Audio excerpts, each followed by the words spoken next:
There is a verse in the Bible that most people think they understand. They've heard it before. They've repeated it casually. Some have even memorized it without ever stopping to question it. It sits comfortably in their memory, familiar and unchallenging. And that is exactly why it has no power in their life. Because familiarity without understanding creates the illusion of knowledge, without producing any transformation. And yet, this same verse, this ordinary, almost overlooked line, was not ordinary to Jesus. In moments of pressure, he did not reach for something new. He did not improvise. He did not panic. He returned to something specific, something ancient, something precise. And if you begin to observe carefully, not casually, but intentionally, you will notice a pattern. Every time there was pressure, he responded with alignment. Every time there was lack, he responded with a word. Not just any word, the right word. Now pause for a moment and consider this. If someone had absolute authority, if someone had access to power beyond limitation, if someone could, at any moment, create what was missing, why would they still choose to rely on a written promise? Why not simply act? Why not bypass the process? Why not produce the outcome instantly? That question alone reveals something most people overlook. Because if Jesus, who lacked nothing, still chose to anchor himself to a specific word, then the power was never in the circumstance, it was in the alignment. The problem with modern thinking: the modern believer has separated things that were never meant to be separated. Faith, on one side, our finances, on the other.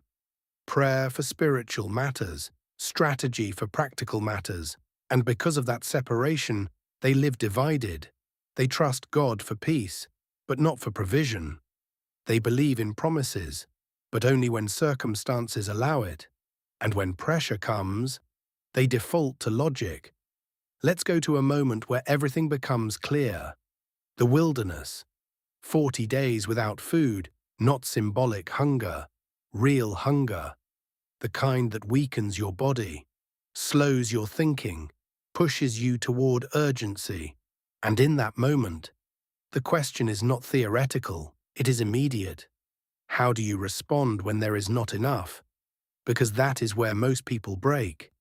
The enemy does not begin with an obvious attack. He begins with a question. If you are who you say you are, why are you in lack? That question is not about food. It is about identity, because if he can make you question your identity, he can make you abandon your alignment. And once alignment is broken, everything else follows. Now watch carefully. Jesus does not respond emotionally. He does not explain. He does not justify his situation. He answers with a single statement. It is written. That phrase alone changes everything, because it reveals where his confidence comes from, not from what he sees, but from what has already been spoken. Man shall not live by bread alone, but by every word that proceeds from the mouth of God. This is not a poetic statement. It is a system, a structure, a way of operating. And most people misunderstand it completely, because they read it as spiritual things matter more than physical things. But that is not what it is saying. It is saying something far deeper. It is saying provision does not originate from what you see. It flows from what has been spoken. Bread is not the source, it is the result.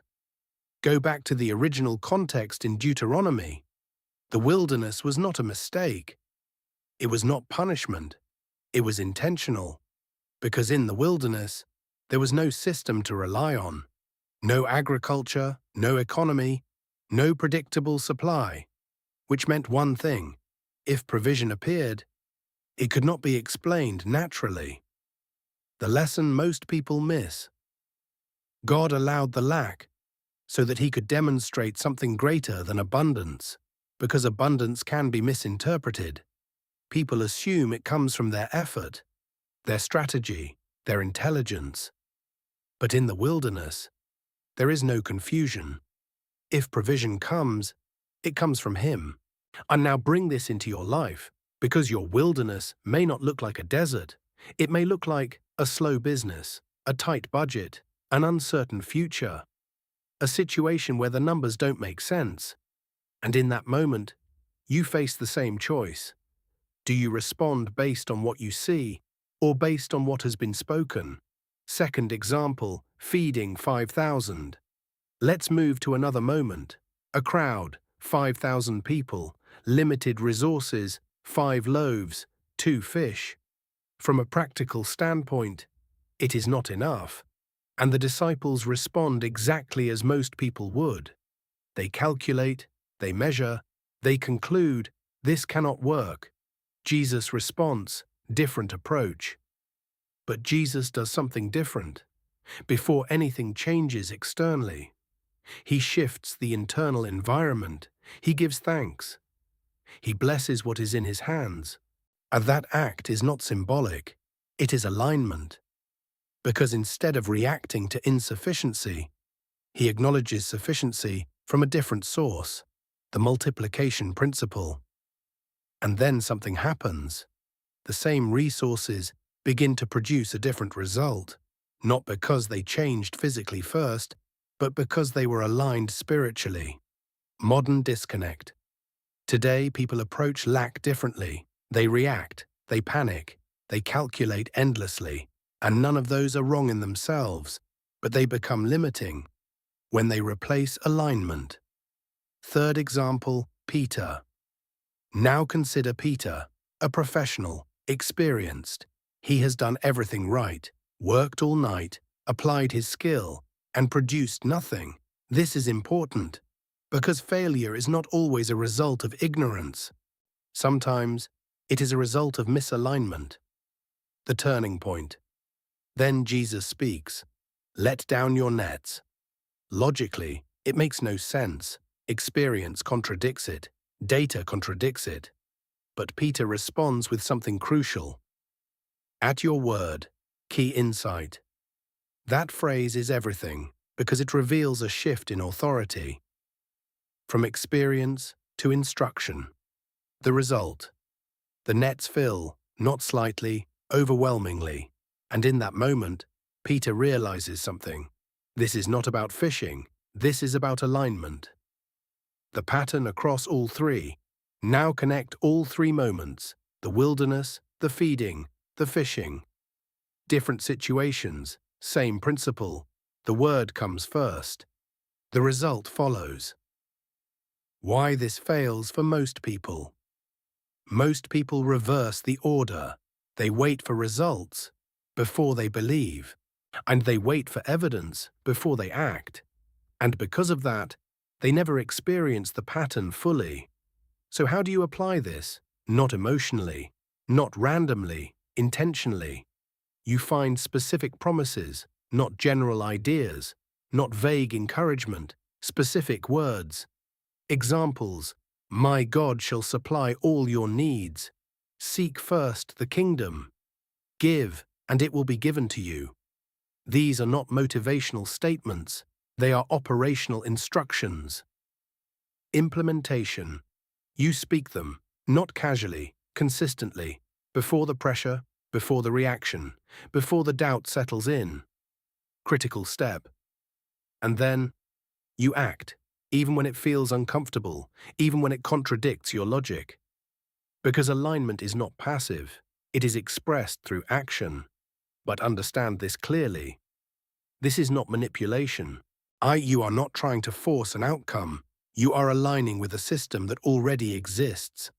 Because at the core, this is not about money. It is about trust. Where does your trust rest? When pressure comes. Final strike. Jesus never waited for the situation to improve. Before He trusted the Word. He trusted the Word, and the situation followed. So the next time you face lack, don't just calculate. Don't just react. Pause. Return to the Word. Align your thinking.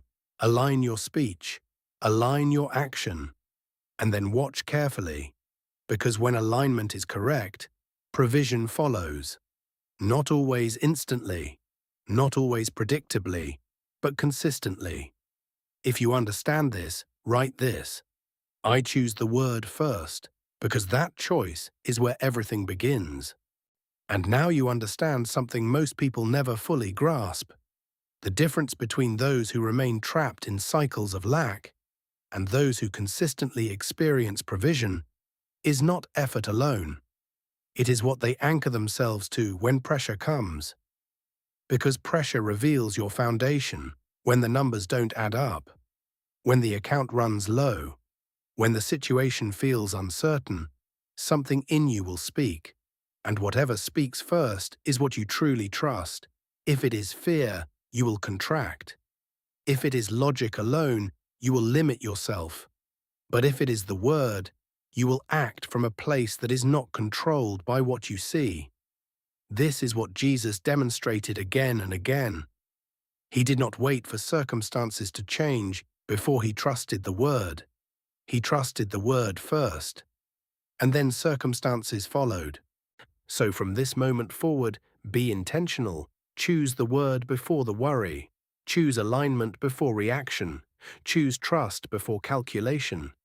Because when you do, you are no longer living at the mercy of what is visible. You are living by something far greater.